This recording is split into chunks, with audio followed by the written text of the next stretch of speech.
బగబగా మండుతున్న వేసవి కాలంలో నగర ప్రజల దాహం తీర్చేందుకు గత 4 ఏళ్ల నుంచి విజయవాడ నగరంలో అనేక ప్రాంతాల్లో national human rights council chairman doctor Sampath Kumar ఆదేశాల మేరకు చలివేంద్రాలను ఏర్పాటు చేయడం జరుగుతుందని human rights council of India vice chairman Gudivada Krishnakishore చెప్పారు. ప్రజా సమస్యలతో పాటు అనేక సేవా కార్యక్రమాలు చేస్తూ హ్యూమన్ రైట్స్ ఆధ్వర్యంలో అనేక సేవా కార్యక్రమాలను నిర్వహిస్తున్నట్లు చెప్పారు. నగరంలో ఎండలు రోజు రోజుకు పెరుగుతున్న నేపథ్యంలో ప్రజల దాహం తీర్చేందుకు చలివేంద్రాలు, మజ్జిగ కేంద్రాలను ఏర్పాటు చేయడంలో భాగంగా నగరంలో సెంటర్ వద్ద నేషనల్ హ్యూమన్ రైట్స్ కౌన్సిల్ ఆధ్వర్యంలో మజ్జిగ కేంద్రాన్ని ఏర్పాటు చేశారు. ఈ చలివేంద్రం కార్యక్రమాన్ని గవర్నర్పేట ఏఎస్ఐ నాయక్, ఎస్ఐ దివ్యతో పాటు హ్యూమన్ రైట్స్ కౌన్సిల్ సభ్యులు ప్రారంభించారు. ఈ సందర్భంగా కార్మూరి సీతారామాంజనేయులు, గౌన్నేని జగన్మోహన్ రావు, గౌన్నేని శేషారత్నం సహకారంతో చలివేంద్రాన్ని ప్రజలకు అందుబాటులోకి తీసుకువచ్చారు. దేశంలో ప్రజలు ఎదుర్కొంటున్న సమస్యలను పరిష్కరించడంతో పాటు అనేక సేవా కార్యక్రమాలు నిర్వహిస్తూ ప్రతి ఏడాది విజయవాడ నగరం లాంటి పెద్ద పెద్ద నగరాల్లో ప్రజల దాహం తీర్చేందుకు వేసవి కాలంలో చలివేంద్రాలు, మజ్జిగ కేంద్రాలను దాతల సహకారంతో అందుబాటులోకి తీసుకురావడం జరిగిందని కృష్ణకిషోర్ చెప్పారు. National human rights vice chairman Krishnakishore Vijayawada నగరంలో ఎండలు బాగా పెరుగుతున్న నేపథ్యంలో ప్రజల దాహం తీర్చేందుకు చలివేంద్రాలు ఏర్పాటు చేయడం ఎంతో ఆనందంగా ఉందని అన్నారు. గవర్నర్పేట పోలీసు అధికారులు చెప్పారు. ప్రజల దాహం తీర్చేందుకు ఇలాంటి చలివేంద్రాలు ఏర్పాటు చేయడాన్ని ప్రతి ఒక్కరూ ఆహ్వానించాలని కోరారు. మా చైర్మన్ డాక్టర్ సంపత్ కుమార్ గారి సూచనల ప్రకారము ఈ సమ్మర్లో మజ్జిగ పంపిణీ చేస్తున్నామండి. గత 4 ఏళ్ల నుంచి అన్ని సెంటర్లో మజ్జిగ పంపిణీ చేస్తున్నాము. ఇవాళ మాకు ఆనందమైన విషయం ఏంటంటే ఏఎస్ఐ గారు దివ్య దుర్గా గారు వచ్చారు, తర్వాత రమణ నాయక్ గారు కూడా వచ్చారండి. వాళ్ళు చాలా బిజీగా ఉన్నా కూడా మా కోసం టైం కేటాయించారు. థ్యాంక్ యూ వెరీ మచ్ అండి. మేము మన సిఐ గారు మురళి గారిని రిక్వెస్ట్ చేస్తే ఆయన కూడా కాసేపు వస్తున్నారు. ఆయన వస్తానికి ఎక్స్పెక్ట్ చేస్తున్నాము. తర్వాత అన్ని సెంటర్లో రేపు ఇవాళ నుంచి కంటిన్యూ చేస్తామండి డిఫరెంట్ సెంటర్లో. ఎందుకంటే మా పేరు తెలియాలి, ఎవరికైనా హ్యూమన్ రైట్స్ భంగం కలిగితే వాళ్ళు మా దగ్గరికి రావాలి, మేము సాల్వ్ చేస్తాము. మేము 14 స్టేట్స్లో కవర్ అయిందండి ఇప్పుడు దాకా. ఈ 2-3 రోజుల్లో ఇంకొక 2 స్టేట్లు కవర్ చేస్తున్నాము. నేషనల్ హ్యూమన్ రైట్ కౌన్సిల్కి వచ్చిన సర్టిఫికెట్లు మేము యూఎన్ వాళ్ళు కూడా రిజిస్టర్ అయింది మాది, తర్వాత నీతి ఆయోగ్లో కూడా రిజిస్టర్ అయింది. మళ్ళా ఇంకొకసారి ఏఎస్ఐ గారు దుర్గా గారికి, తర్వాత రమణ గారికి మెనీ థ్యాంక్స్ అండి ఈ సందర్భంగా వచ్చినందుకు. Thank you very much. ఈ మజ్జిగ పంపిణీ ఈ సమ్మర్ అంతా వేరు సెంటర్లో మేము మజ్జిగ పంపిణీ చేస్తామండి. ఇక్కడ నేషనల్ హ్యూమన్ రైట్స్ కృష్ణమూర్తి గారు ఈ కార్యక్రమానికి ఈ ఎండాకాలంలో మంచి నిర్ణయం తీసుకున్నారు. అందులో ఈ ఎండలో బాగా జనాల్ని చాలా ఇబ్బంది పెడుతుంది. ఆ దాహత్తు తీర్చడానికి వాళ్ళ ప్రయత్నంగా మా ఏరియాలో ఈ లెనిన్ సెంటర్ బస్ స్టాప్లో పెట్టినందుకు మా పోలీస్ డిపార్ట్మెంట్ తరఫున మేము ధన్యవాదాలు తెలుపుకుంటున్నాం వాళ్ళకి. ఇది అన్ని చోట్ల చేస్తామని తెలుపుతున్నారు. అలాగే ప్రజలకి మంచి చేయటం మా ఉద్దేశం కూడా. అలాగనే కంటిన్యూ చేయాలని, ప్రజలకి మంచి చేయాలని మా ఉద్దేశంగా మేము కూడా వాళ్ళని ధన్యవాదాలు తెలుపుతున్నాం. మా ఏరియా పరిధిలోని లెనిన్ సెంటర్లో శ్రీ కృష్ణకిషోర్ గారు ఎన్హెచ్ఆర్సీ తరఫున ఇక్కడ ప్రజల యొక్క ఈ సమ్మర్లో దాహం తీర్చడానికి మజ్జిగ పంపిణీ కార్యక్రమం అనేది చేస్తున్నారు. వారు ఇక్కడే కాకుండా చాలా కార్యక్రమాల్లో పాల్గొంటూ ఇక్కడే కాకుండా చాలా వివిధ ప్రదేశాల్లో అందరి తరపున ముందుగా మా పోలీస్ డిపార్ట్మెంట్ తరపున ధన్యవాదాలు తెలుపుకుంటున్నాం. అలాగే ఈ కార్యక్రమంలో పంచుకున్న ప్రతి ఒక్కరికి కూడా ఈ నేషనల్ హ్యూమన్ రైట్స్ కౌన్సిల్ సభ్యులందరికీ కూడా మా ధన్యవాదాలు తెలుపుకుంటున్నాం. సంగీత సద్గురువు శ్రీ త్యాగరాజస్వామి 259వ జయంతి వైభవోత్సవాలు ఈ నెల 20వ తేదీ నుంచి 26వ తేదీ వరకు శ్రీ శృంగేరి శారదాపీఠ పరిపాలనలోని శ్రీ శివరామకృష్ణ క్షేత్రంలో అంగరంగ వైభవంగా నిర్వహించనున్నట్లు శ్రీ సద్గురు సంగీత సభ కార్యదర్శి పోవూరి గౌరీనాథ్ తెలిపారు. వారం రోజుల పాటు జరిగే ఉత్సవాల్లో ప్రతిరోజు ఉదయం 9 గంటల నుంచి మధ్యాహ్నం 1 గంట వరకు, సాయంత్రం 5 గంటల నుంచి రాత్రి 9 గంటల వరకు భక్తి రసభరిత సంగీత కచేరీలు నిర్వహిస్తున్నట్లు తెలిపారు. 6 ఏళ్ల చిన్నారుల నుంచి 60 ఏళ్లు పైబడిన అనుభవజ్ఞులైన సంగీత విద్వాంసులు ఈ కార్యక్రమంలో పాల్గొంటారని చెప్పారు.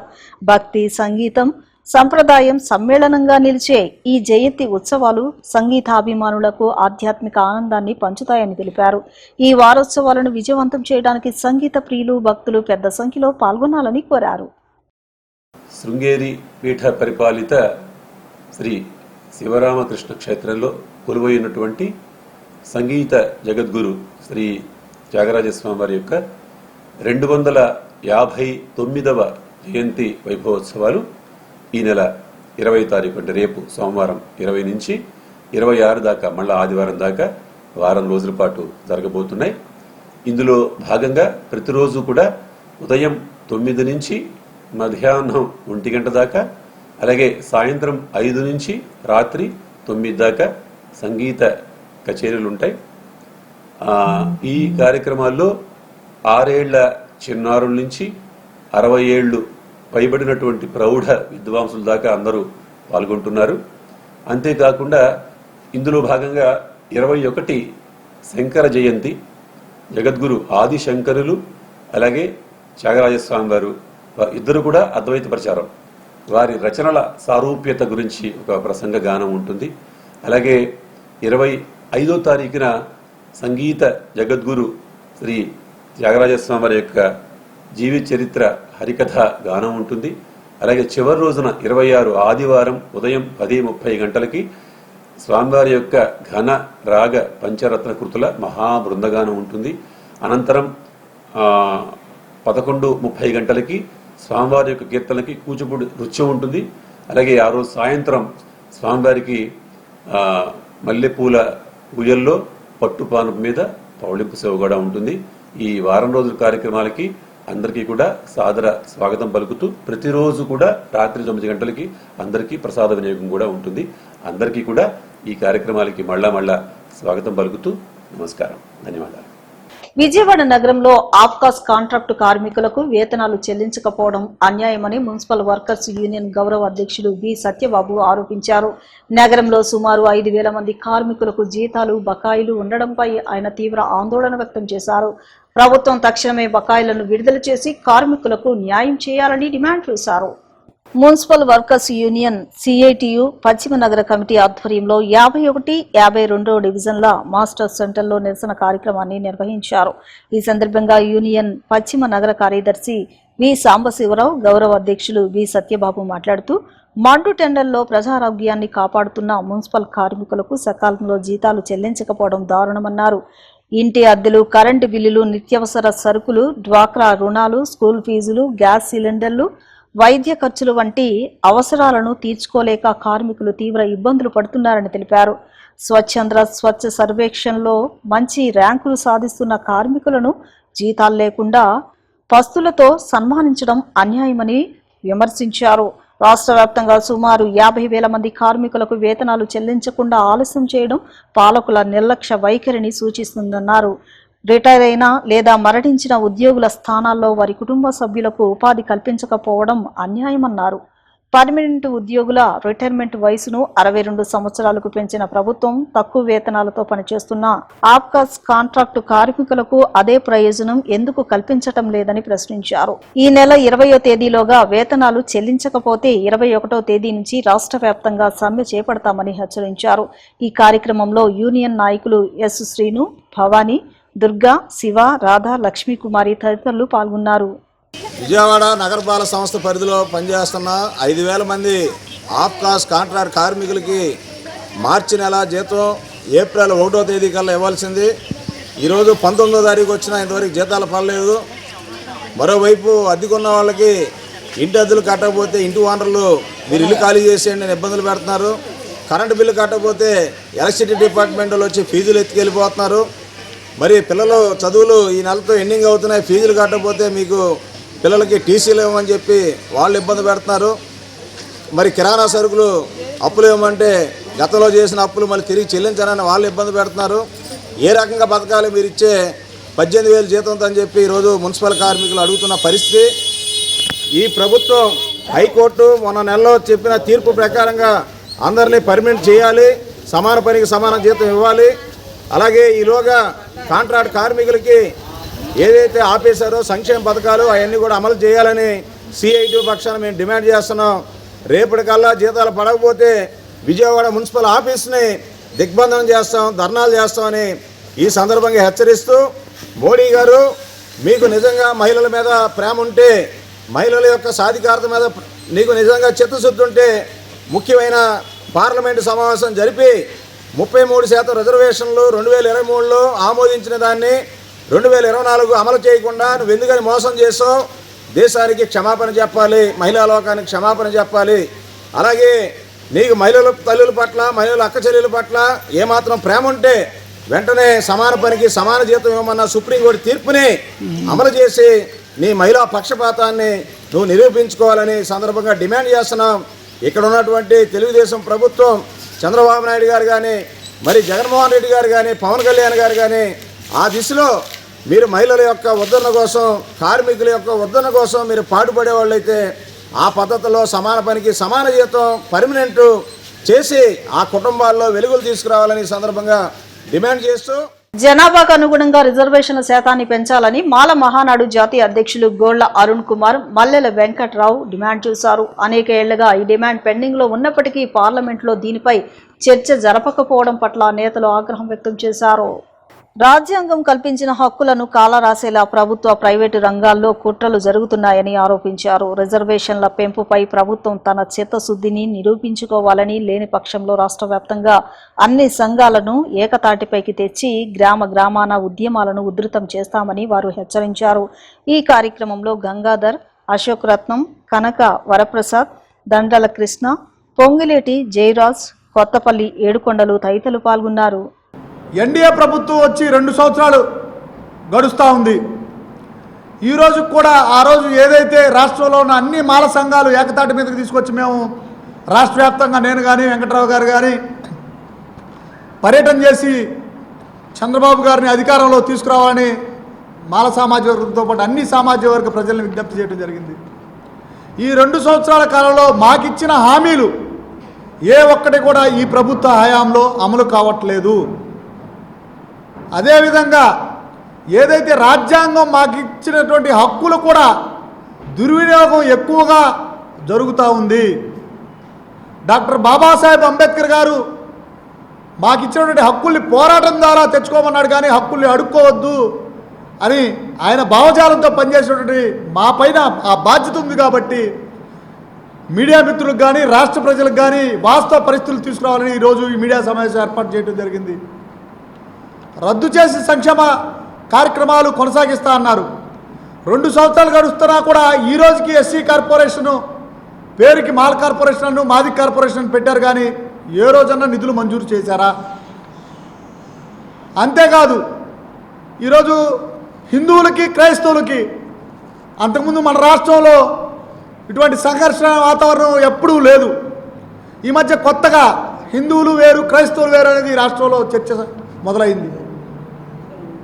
మీ ఎన్డీఏ ప్రభుత్వంలో, మీ కూటమిలో శాసనసభ్యులుగా ఉన్నటువంటి వ్యక్తి చర్చలకు పర్మిషన్స్ లేవు, దీన్ని అడ్డుకుంటాను, ఇక్కడ రామాలయం కట్టి తీరుతాను అని కులాల మధ్య అంతర్యాలు పెట్టే విధంగా రఘురామకృష్ణరాజు ఈరోజు రాష్ట్రంలో మత విద్వేషాలు రెచ్చగొట్టే విధంగా మాట్లాడుతున్న రోజుకి ఎందుకు మీ ప్రభుత్వం నుంచి ఒక్క ఖండన రాలేదు? ఎందుకు అతను నోరు మోపించలేదు? అంటే మీరు కూడా ఆర్ఎస్ఎస్, బీజేపీ మనువాదాన్ని ప్రోత్సహిస్తున్నారా? నిన్న మహిళా రిజర్వేషన్ బిల్లు అని పెట్టారు, దాని అంతర్యం ఏమిటి? రాష్ట్ర వ్యాప్తంగా మాల సంక్షేమ ఐక్యవేదిక ద్వారా నేను ఇటు పాల్గొనడం జరిగింది. అలాగే మా మాల సోదరులు, ముఖ్యంగా దళిత లీడర్లు, మాల మహానాడు కావచ్చు, మాల మహాసభ కావచ్చు, ఇంకా ఏదైనా కావచ్చు, మాల సంక్షేమ ఐక్యవేదిక ద్వారా కావచ్చు, ప్రతి ఒక్కరూ కూడా ఈ రాష్ట్రంలో ముఖ్యంగా దళితుల మీద జరుగుతున్నటువంటి అగత్యాలు కావచ్చు, ప్రతి దానికి పోరాటం చేయడానికి ముందు రావాల్సిందిగా మేము నిర్ణయించుకుని రాష్ట్ర వ్యాప్తంగా ముందుకు రావడం జరిగింది. అలాగే ఈ రోజుల్లో కేంద్ర రాష్ట్ర ప్రభుత్వాలు అవలంబిస్తున్నటువంటి కార్యక్రమాలు ఏవైతే ఉన్నాయో దళితులకు వ్యతిరేకంగా, అంబేద్కర్ యొక్క భావజాలానికి వ్యతిరేకంగా పనిచేస్తున్నాయి. అలాగే రాష్ట్రంలో ఉన్నటువంటి ముఖ్యంగా అత్యధిక కులము ఏదైతే ఉందో మా కాపు వర్గ సామాజిక వర్గం అని చెప్తున్నారో, రెండవ కులంగా అతి పెద్ద కులంగా ఉన్నటువంటి మాలలు దాదాపు 40 నుంచి 40 లక్షల మంది ఓటర్స్గా కలిగినటువంటి జనాభా కలిగినటువంటి ఈ మాలలపైన ఈ కూటమి ప్రభుత్వం కక్ష కట్టి దళితులు అని చెప్పేసి క్రిస్టియన్స్ అని చెప్పేసి అసలు హిందూ జనానికి వెళ్ళినప్పుడు అసలు హిందూ అనే పదమే ముఖ్యంగా లేదు. కార్మికుల సమస్యల పరిష్కారం కోసం ఏఐటీయూసీ నిరంతరం కృషి చేస్తోందని సిపిఐ నగర కార్యదర్శి కోటేశ్వరరావు అన్నారు. గతంలో తాము ఏమి సాధించాము, రాబోయే రోజుల్లో ఏమి సాధించాలనేది కార్యాచరణ ప్రణాళికలను రూపొందించుకుని దానికి అనుగుణంగా ముందుకు వెళ్లాలని అన్నారు. All India trade union Congress AITUC నగర 15వ మహాసభ గాంధీనగర్లోని దాసరి భవన్లో జరిగింది. సమావేశంలో సిపిఐ నగర కార్యదర్శి కోటేశ్వరరావు మాట్లాడుతూ ఏఐటీయూసీ మొదటి తరం నాయకులు తీసుకొచ్చిన సంప్రదాయం నేటికి కొనసాగుతుందన్నారు. కూలీ రేట్ల విషయంలో ముఠా కార్మికులు ఇటీవల సమ్మె నోటీసులు ఇచ్చారని, సమ్మెకి వెళ్లక ముందే యజమానులు చర్చించి ఒప్పందం చేసుకున్నారని తెలిపారు. కార్మికుల సమస్యల పరిష్కారం కోసం ఏఐటీయూసీ నిరంతరం కృషి చేస్తోందని అన్నారు. గతంలో తాము ఏమి సాధించాము, రాబోయే రోజుల్లో ఏమి సాధించాలనేది కార్యాచరణ ప్రణాళికలను రూపొందించుకుని దానికి అనుగుణంగా ముందుకు వెళ్లాలన్నారు. రోజుకు 8 గంటల పని విధానం రావడానికి అనేక మంది నాయకుల పోరాటం ఫలితమని చెప్పారు. వెట్టి చాకిరీకి వ్యతిరేకంగా 8 గంటల పని విధానాన్ని అమలు చేసుకుంటున్నామని తెలిపారు. ఇచ్చేసినటువంటి ఏఐటీసీ నాయకులు, మొదటి తరం నాయకులు ఆ రకమైనటువంటి సాంప్రదాయాన్ని తీసుకురావడం ద్వారా ఈ రోజుకు కూడా మొన్న కూలీ రేట్ల విషయంలో ముఠా కార్మికులు మనోళ్ళందరూ కూడా సమ్మె నోటీస్ ఇచ్చారు. సమ్మెకి వెళ్ళకముందే యజమానులు మీతో చర్చలు జరిపారు. చర్చలు జరిపి 19 పైసలు 15 పైసలు ఎంతో కొంత పెంచుకునేటటువంటి పద్ధతిలో సంప్రదాయాలు సమ్మెకి వెళ్లకుండా మనం ఆ రకమైనటువంటి ఒప్పందం చేసుకోవడం జరిగింది. అవునా కదా? కాబట్టి ఆ సాంప్రదాయం పూర్వీకులు అందించినటువంటి సాంప్రదాయం. కాబట్టి ఆ సంప్రదాయాన్ని మనం నడిపించేటటువంటి క్రమంలో విజయవాడ నగరంలో ఏఐటీయూసీ గత 14వ మహాసభ నుంచి ఈ 15వ మహాసభ అంటే ఈ 3 సంవత్సరాల కాలంలో విజయవాడ నగర ఏఐటీయూసీ నిర్వహించినటువంటి కార్యక్రమాలు, కార్మికుల కోసం పనిచేసినటువంటి సంఘంగా మేము ఇది సాధించగలిగాం. రాబోయేటటువంటి కాలంలో మేము ఇది ఏం చేయాలి, ఏం కర్తవ్యాలను ఎంచుకోవాలి అనేటటువంటి లక్ష్యంతో ఈ మహాసభ జరుపుకుంటేటటువంటి ఉద్దేశం. ఈ మహాసభలో మీరందరూ కూడా కార్యదర్శి గారు ప్రవేశపెట్టేటటువంటి కార్యదర్శి నివేదిక అనంతరం మీరు కూడా చర్చల్లో పాల్గొని ఏఐటీయూసీని నడిపించేటటువంటి క్రమాన్ని మీరు సూచించేటటువంటి పద్ధతులు అందరూ కూడా పాల్గొని తుదుకంట 3 సంవత్సరాలకు ఒకసారి జరిగేటటువంటి మహాసభ కాబట్టి తుదుకంట మీరందరూ కూడా మహాసభ జయప్రదానికి మీరందరూ కూడా ఉండాలని చెప్పి ఈ సందర్భంగా విజ్ఞప్తి చేస్తూ మనం చూసినట్లయితే ఈ రోజున ఒకప్పుడు పని గంటలు ఎన్ని గంటలు ఉండేవి? పని చేయాలంటే కార్మికుడికి అసంఘటిత రంగమా సంఘటిత రంగమా అనేటటువంటి పక్కన పెడితే పని చేసేటటువంటి దానికి టైం లేదు. గత 2 దశాబ్దాలుగా దేవుని ఆశీస్సులతో ప్రతి సంవత్సరం వేసవి కాలంలో నిరాశ్రయులు, పాదచారులు, కార్మికులు వంటి వారికి దాహార్తి తీర్చేందుకు ఉచితంగా మజ్జిగ పంపిణీ చేస్తున్నామని కవనెంట్ ప్రార్థనా మందిరం పాస్టర్ నిమ్మగడ్డ సురేంద్రబాబు తెలిపారు. మండుతున్న ఎండల్లో ఇలాంటి చిన్న సేవ కూడా ఎంతో ఉపశమనం కలిగిస్తోందని, సమాజానికి మనవంతు బాధ్యతగా ప్రతి ఒక్కరూ సేవా తత్వంతో ముందుకు రావాలని ఆయన పిలుపునిచ్చారు. ఎండల తీవ్రత రోజు రోజుకు పెరుగుతున్న నేపథ్యంలో ప్రజలకు చల్లదనం అందించేందుకు కానూరులోని కవనెంట్ ప్రార్థనా మందిరం ఆధ్వర్యంలో ఉచిత మజ్జిగ పంపిణీ కార్యక్రమాన్ని నిర్వహించారు. ఈ సందర్భంగా ప్రార్థనా మందిరం పాస్టర్ నిమ్మగడ్డ సురేంద్రబాబు మాట్లాడుతూ గత 20 ఏళ్లుగా నిరంతరం ఈ కార్యక్రమాన్ని నిర్వహిస్తున్నట్లు చెప్పారు. ప్రతిరోజు వందలాది మందికి మజ్జిగ పంపిణీ చేస్తున్నామని తెలిపారు. భవిష్యత్తులో కూడా ఇలాంటి సేవా కార్యక్రమాలను మరింత విస్తృతంగా కొనసాగిస్తామని చెప్పారు.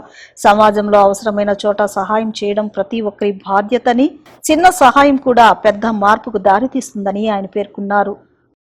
మేము ఈ ప్రాంతంలో దాదాపుగా 20 సంవత్సరాల నుంచి సామాజిక సేవ అలాగే ఆధ్యాత్మిక సేవా కార్యక్రమాలు నిర్వహిస్తున్నామండి.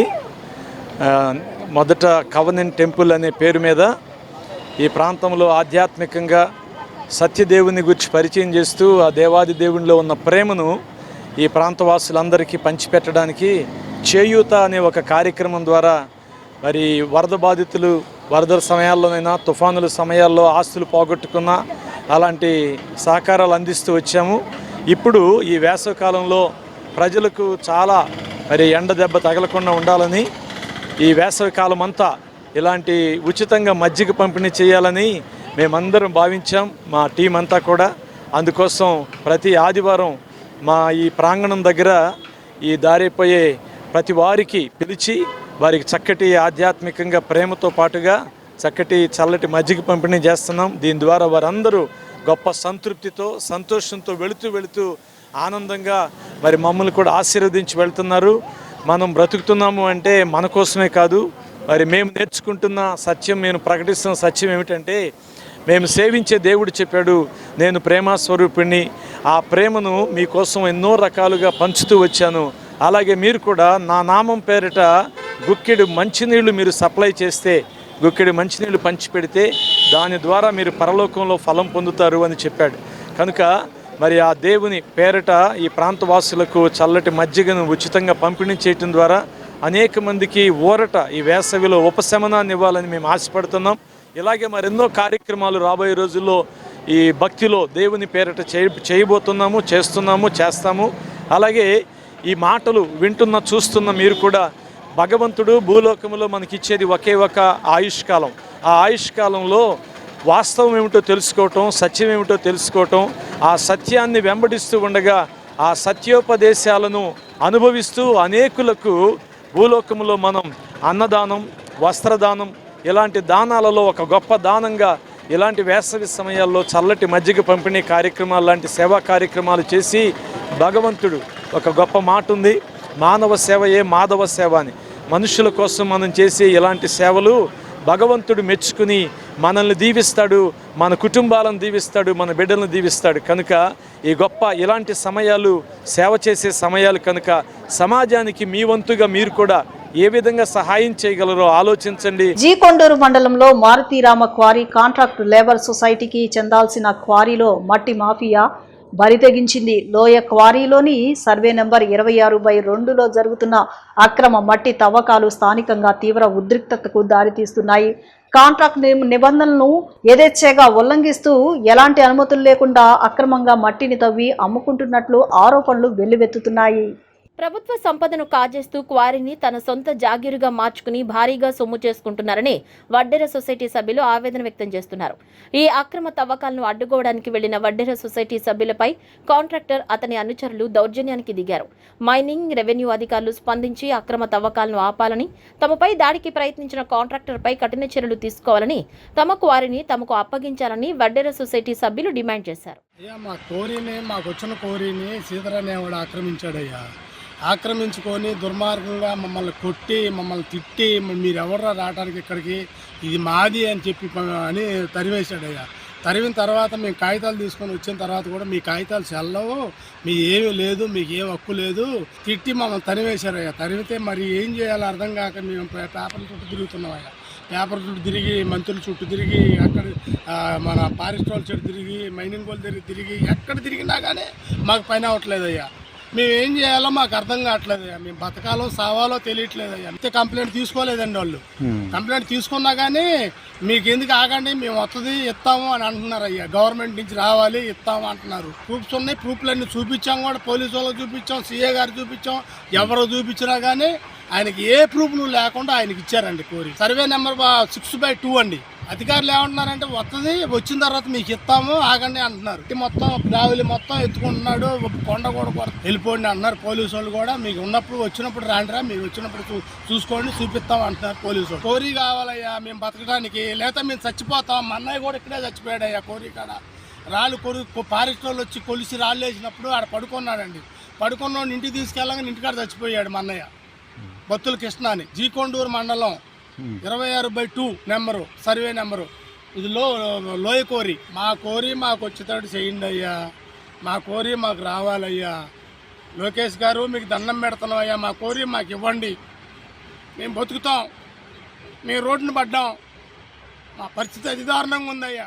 సింగనగర్ పైపుల్ రోడ్లోని ఆదిత్య డిగ్రీ కళాశాల ఎన్ఎస్ఎస్ విద్యార్థులు వాహన చోదకులకు, పాదచారులకు మజ్జిగను పంపిణీ చేస్తున్నారు.